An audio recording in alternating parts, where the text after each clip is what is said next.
ಇವತ್ತು ಬೆನ್ನು ನೋವು ಬ್ಯಾಕ್ ಪೇನ್ಗೆ ಸೂಪರ್ ಟೆಕ್ನಿಕ್ ಹೇಳ್ತೀನಿ. ಮೊದಲನೇ ಟೆಕ್ನಿಕ್ ಇಗಾಸ್ಕ್ಯೂ ಮೆಥಡ್. ಈ ಇಗಾಸ್ಕ್ಯೂ ಮೆಥಡ್ ಅಲ್ಲಿ 3 ಸ್ಟೆಪ್ ಇರುತ್ತೆ. ಈ 3 ಸ್ಟೆಪ್ ಮಾಡೋದಕ್ಕೆ 20 ನಿಮಿಷ ಟೈಮು ಹಿಡಿಯಲ್ಲ.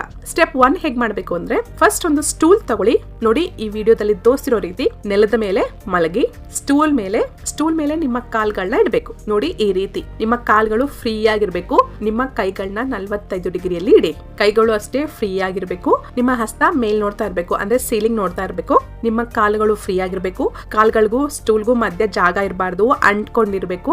ನೋಡಿ ವಿಡಿಯೋದಲ್ಲಿ ತೋರಿಸ್ತಾ ಇದೀರಲ್ವಾ ಅಷ್ಟು. ನಿಮ್ಮ ಪಾದಗಳು ಫ್ರೀ ಆಗಿರ್ಬೇಕು, ಟೈಟ್ ಆಗಿಲ್ಲ ಇಟ್ಕೋಬೇಡಿ. ಇನ್ನು ತಲೆನ ನೆಲಕ್ಕೆ ತಾಕಿಸ್ಬೇಕು. ನಿಮ್ಮ ಕಣ್ಣು ಸೀಲಿಂಗ್ ನೇ ನೋಡ್ತಿರ್ಬೇಕು, ಅಂದ್ರೆ ಮೇಲ್ಭಾಗನೇ ನೋಡ್ತಿರ್ಬೇಕು. 10 ನಿಮಿಷ ಹೀಗೆ ಮಲಗಬೇಕು. ನಾರ್ಮಲ್ ಆಗಿ ಉಸಿರಾಡಿ, ಡೀಪ್ ಬ್ರೀತ್ ಏನು ಬೇಕಾಗಿಲ್ಲ, ತುಂಬಾ ಫೋರ್ಸ್ ಆಗು ಉಸಿರಾಡ್ಬೇಡಿ. ಹೀಗೆ 10 ನಿಮಿಷ ಮಲ್ಗೋದ್ರಿಂದಾನೆ ಬೆನ್ನು ನೋವು ಮಾಯ ಆಗುತ್ತೆ. ಇನ್ನು 2ನೇ ಸ್ಟೆಪ್, ಸೇಮ್ ಪೊಸಿಷನ್ ಅಲ್ಲೇ ಇರಬೇಕು, ಆದ್ರೆ ಕೈಗಳು 180 ಡಿಗ್ರಿಯಲ್ಲಿ ಇರಬೇಕು. 180 ಡಿಗ್ರೀಸ್ ಅಲ್ಲಿ ಇರಿಸ್ಬೇಕು, ಅಂದ್ರೆ ಸ್ಟ್ರೈಟ್ ಆಗಿ ಇರಿಸ್ಬೇಕು. ಒಂದು ದಿಂಬ್ ತಗೊಳ್ಳಿ, ದಿವಾನ್ ದಿಂಬ್ ಇರುತ್ತಲ್ಲ ಚಿಕ್ಕದು, ಅದ್ ತಗೊಳ್ಳಿ. ದಿಂಬನ ಕಾಲುಗಳ ಮಧ್ಯದಲ್ಲಿ ಇಟ್ಕೊಂಡು ಪ್ರೆಸ್ ಮಾಡ್ಬೇಕು. 20 ಸಲ ಪ್ರೆಸ್ ಮಾಡ್ಬೇಕು. ಇನ್ನು 3ನೇ ಸ್ಟೆಪ್, ಸೇಮ್ ಪೊಸಿಷನ್ ಅಲ್ಲೇ ಇರಬೇಕು.